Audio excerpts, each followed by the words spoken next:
even if I'm listening to Gita, I sometimes see outside towards to seek happiness in the outer world and not just realizing that joy is the main state, not the. That's the human condition. The real thing is expensive.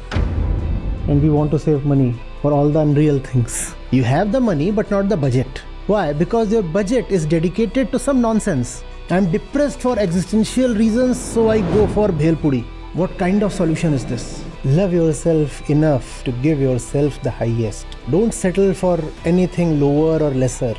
But what is that point where I can see, like, okay, I do not need the outer things to satisfy or make me happy? Am I progressing towards that state? All things are outer.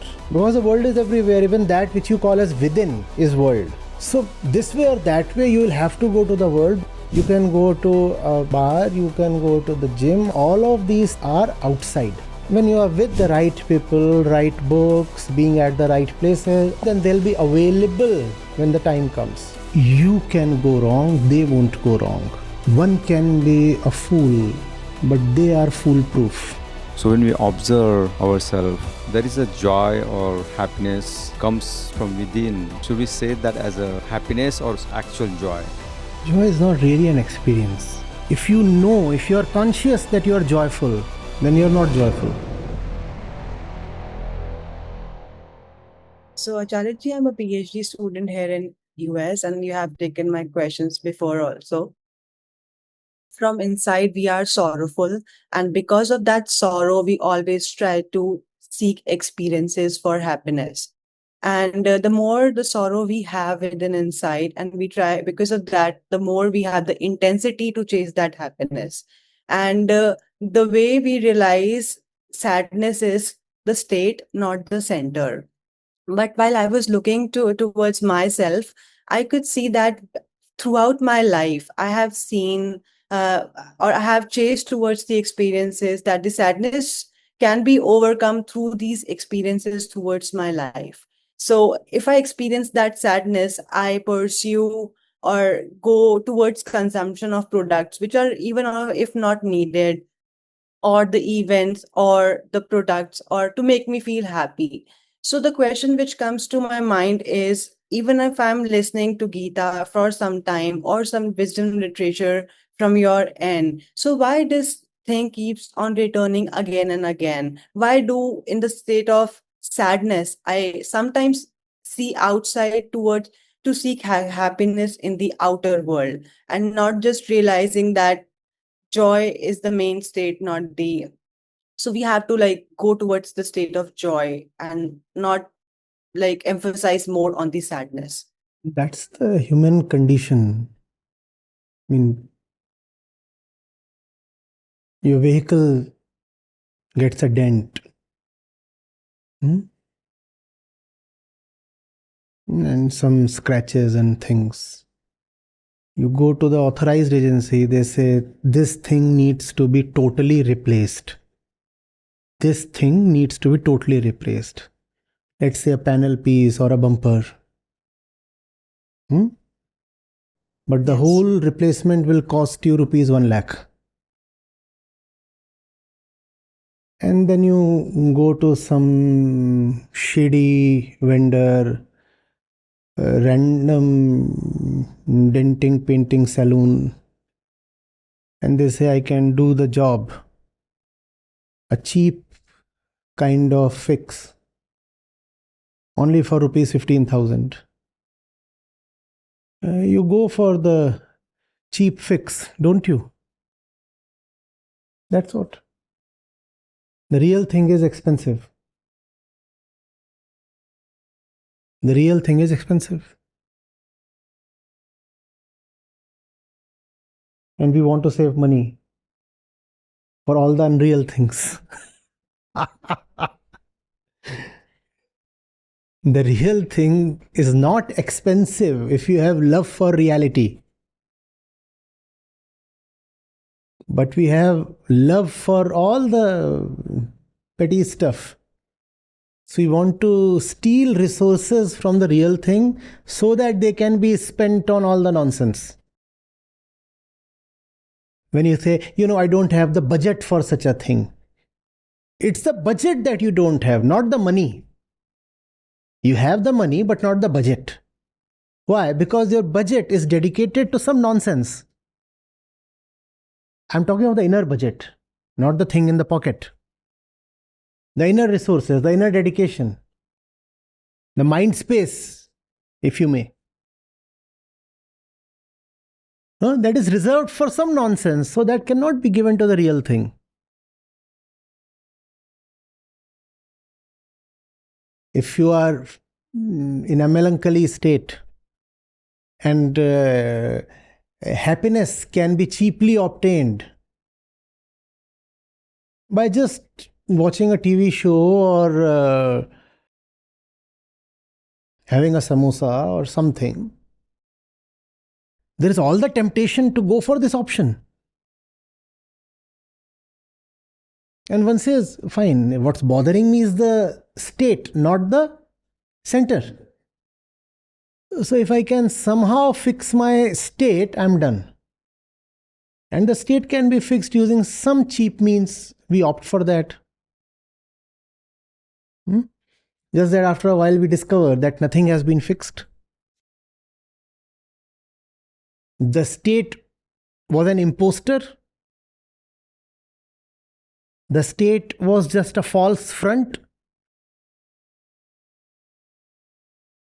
The real problem is deeper, and the real problem has not been addressed at all.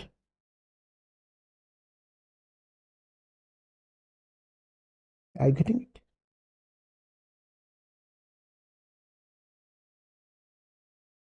You must have self-love,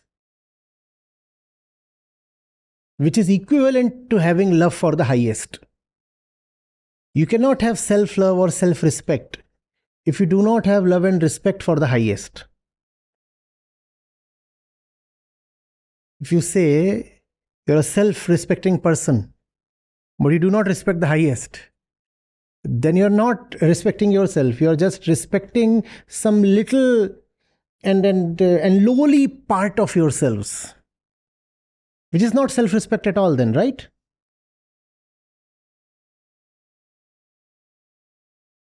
It's like saying, I respect the rubbish of my palm because this is the self. Is this the self? Is this the self?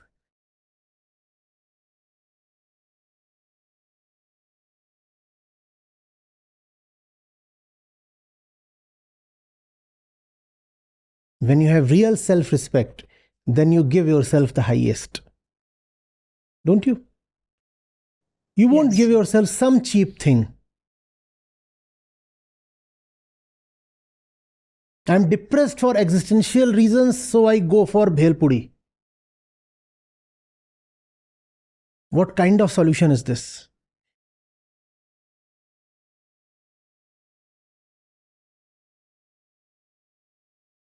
I am being pushed to marry,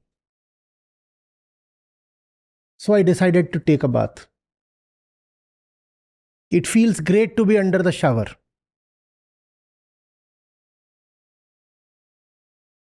Problem solved. And after the bath, I feel sleepy. So I'll snore for 3 hours. Problem totally solved.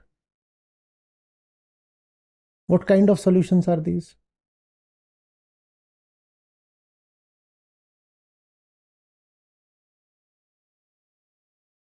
Somebody was saying, when depressed, brush your teeth.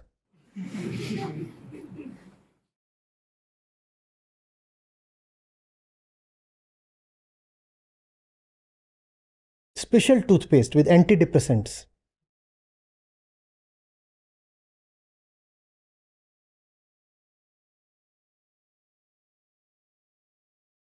Love yourself enough to give yourself the highest. Don't settle for anything lower or lesser. But you can easily settle for anything. That's the issue with the human condition. You are entitled to make all the lowly decisions. Please don't do that.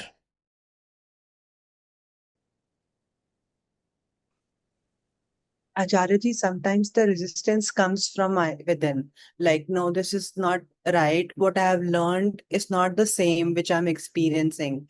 But that resistance is for a while. But then, when there is so much sadness engrossed, so sometimes once in a while, I try to seek, like, okay, should I not consume this thing? I should go to buy this thing, but that has, like, over the time after listening to you, has reduced a bit. I could see this within myself. But what is that point when I can see, like, okay, I do not need the outer things to satisfy or make me happy? So how could I judge or analyze when would that state come, or am I progressing towards that state? So some kind of a juggle is there, some with me, within No, me. please understand.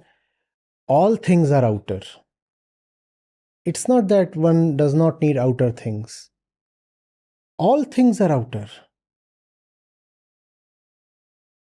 So there is no harm in things as such. The harm lies in approaching things indiscreetly. So you are not feeling all right. There is per se nothing wrong with approaching the world. No, that's fine. Because the world is everywhere, even that which you call as within is world. So this way or that way, you will have to go to the world, because the world is all that there is when it comes to sensual experience. The thing is, from which center are you approaching the world? You are not feeling all right, right? You can go to a bar, you can go to the gym, or you can go to the Gita. All kinds of options are available. And all of these three are outside. All these three are outside. Everything is outside. But in the domain of the external, the right choices have to be made from the right center. It's all right to go to Yes. a person if you are feeling down. It's all right to go to a person. Which person? Which person? It's all right to go to an object. Which object? It's all right to go to a place. Which place? Which place? Not that if you are spiritual, then you will always turn within. There's nothing called within. What do you mean by turning within? All these are empty metaphors. It's all right to go somewhere, but where? That's the question. And that's the entire point of discretion and right company, Vivek and Satsangati. Pay the price for being with the right people, right books, being at the right places. All that requires a price to be paid. When you are with them, then they'll be available when the time comes. Then you can go to them. Have a great collection of songs or lectures or something. When you need that, it's handy. You just need to switch the thing on. It's available. But for that to happen in your sane hours, you need to first make the collection. You need to pay the price. Are you getting it? Yes. It has to be an entire life dedicated to highness. I'll make my life a collection of everything worthwhile possible to me. Have I subscribed to the right publications? Do I have the right books in my personal library? In the virtual age, now the AI age, not only is stuff available all the time, even advice is available. You can ask the language models questions and they can give you reasonably good advice. But for that, you need to have the right practice, the right investments, the subscriptions, even the habit.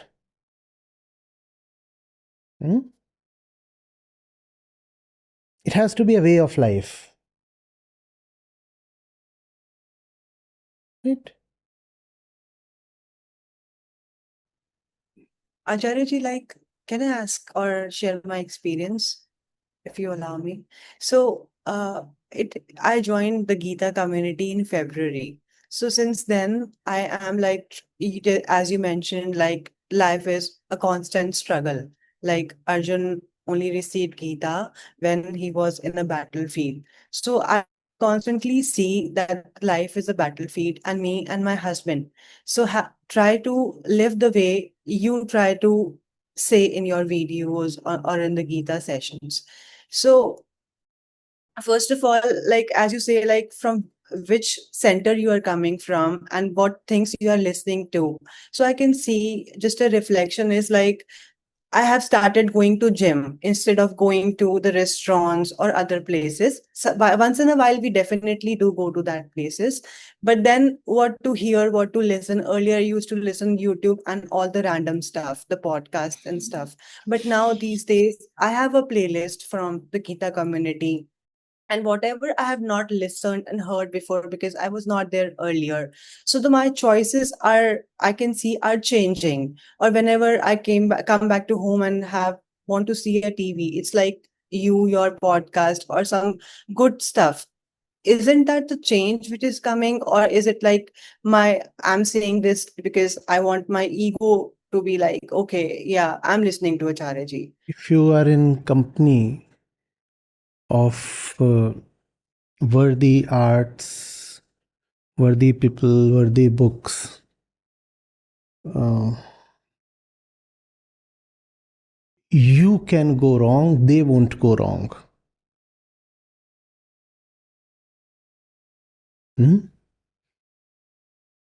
One can be a fool, but they are foolproof.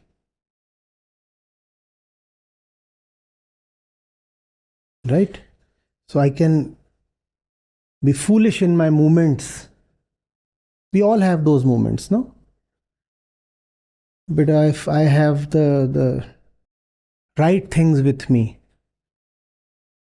huh, they will assure that my foolishness is addressed. It's almost like being in the company of a good person. You can have your whims and fits, but that fellow will be a stabilizing influence, a centering influence.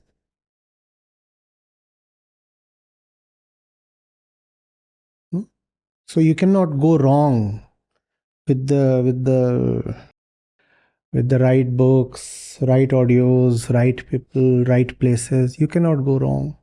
However, you can resist them no end. They will be available and they will do the utmost they can to help because that's their fundamental nature, Swabhav. That's the reason they exist. So they will do what they can do. But you can resist. That's what you should avoid. They won't go wrong, but you can offer a lot of resistance. So that's what you have to guard against. But for sure, having the right collection around you, being in a sacred vicinity, is something you are never going to regret. Yes.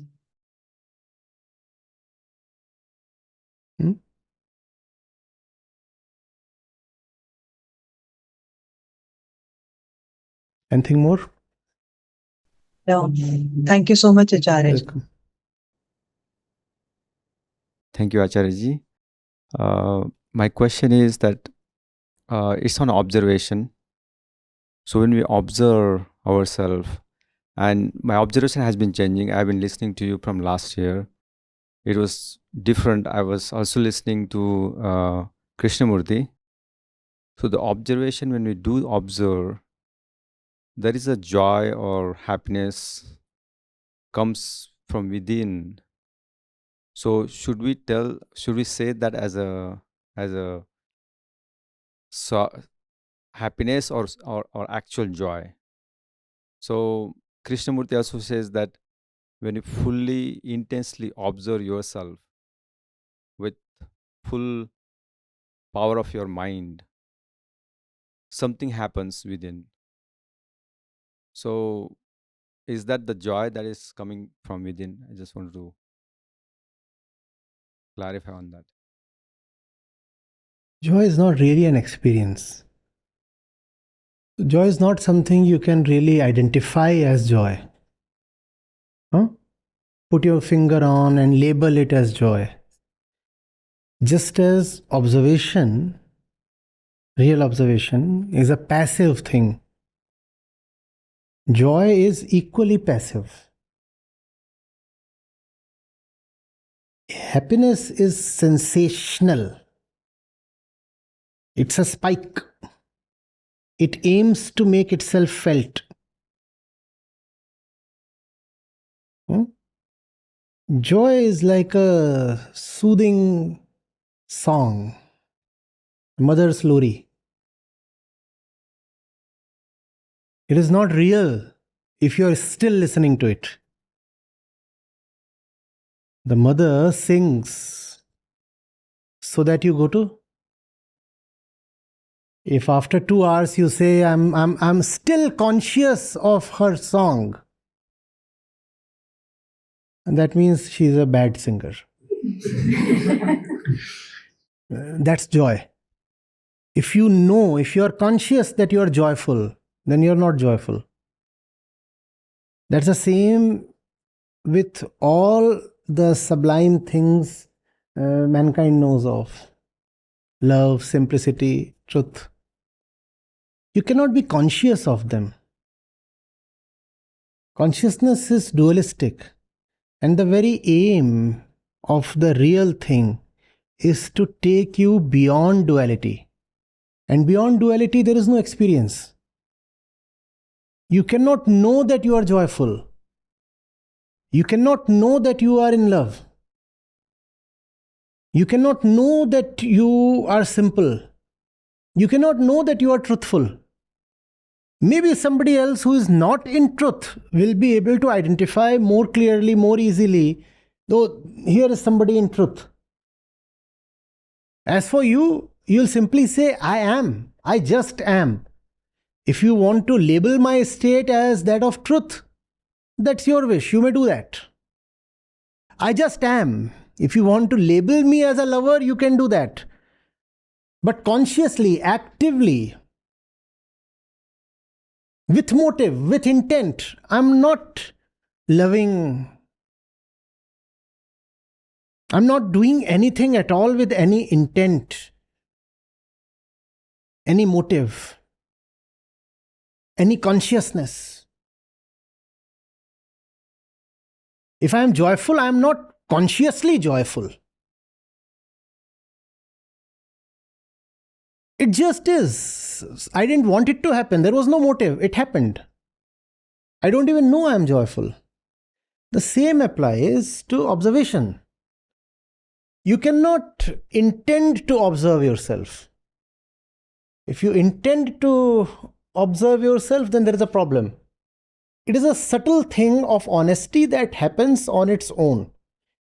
At most, your intention can be to not be dishonest. Observation, knowing yourself, is your passive inner default state. What obstructs is your determination, your stubborn resolve to not to see the inner fact. That's what you have to dispense with. I refuse to buy the arguments of the false. Once you refuse that, then the inner fact is obviously visible.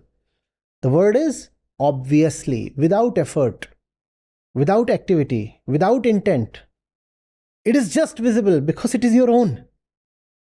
It is your own. How can the ego not know what it is doing? But the ego never knows what it is doing. Why? Because there is a stubborn determination to remain in the false. It becomes impossible for the ego to look at itself. Because it knows it looks at itself and it's gone.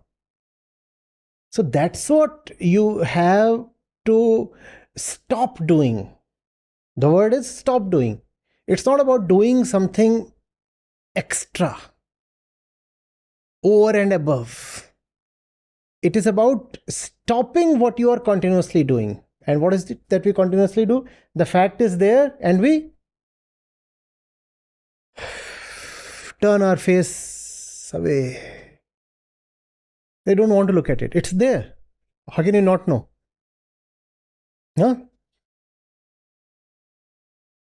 The fellow is calling and you're deliberately not picking up the call. Don't you know what you're doing? And you also know why you are allowing it to ring. You also know that. Sometimes you very precisely know how long after the call will you call back. Come on, who can know of this better than you? Because it's you who's at the center of the doing. Observation is about acknowledging what you are doing.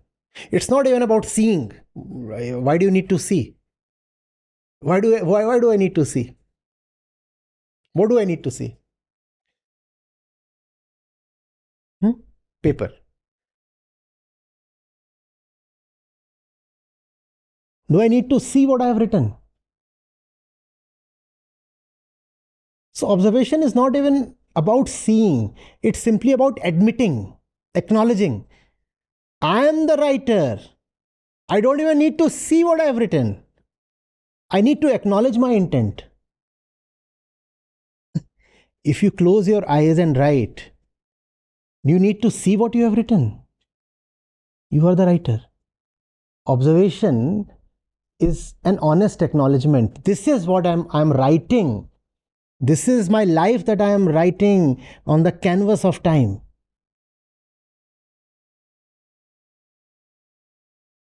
Are you getting it? Huh? On the other hand, you can keep your eyes open and see, I wanted to write love, but I have written hate. What can I do? My fingers are out of control and all kinds of nonsense.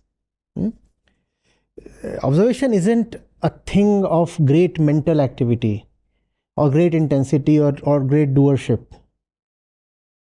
It's a thing that's best when it's passive. It's a thing that gets done best when it is not done. It just happens. So in that acknowledgement, are we changing the center, or is the center changing? You're doing nothing. Nothing. You're doing nothing. Okay. What happens on your own. When the ego changes its center, what will it do? From E1 it will become E2. It still is the false one. The false one cannot on its own change itself to the truth. Is truth some kind of metamorphosis of the false? Is it possible? Can the false change its shape, name, form, appearance, color, label and become the truth?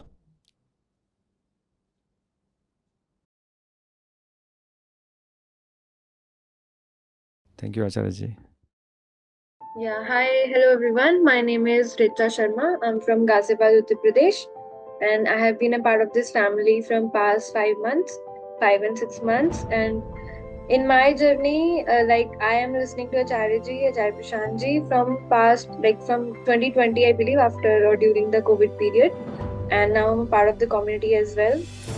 So I think that was my wholesome experience was totally every single one of you, how we all started with some sort of catastrophic repercussions in our life because of our social conditioning and the unanswered whys in our life. So this particular education and these particular sessions are helping me to change me for my betterment, regulated by me only. So I think this is the best part of it, and that's how the more you are able to find your own problems within you with the help of Acharya ji, because he never gave any personal advices in sessions. He always gives you the gyan, the knowledge, and the explanations of Gita, shloks, and everything. And now you have to figure out yourself where you are lacking. I think that is the best part, that where you will be understanding all the richai of Veds, Gita, and along with you would be able to figure out what is wrong with you. So I think that is pretty much from my end, and I really want to thank you, Acharya Prashant ji, and all the team members for this incredible efforts, and we are always here for him, and thank you so much.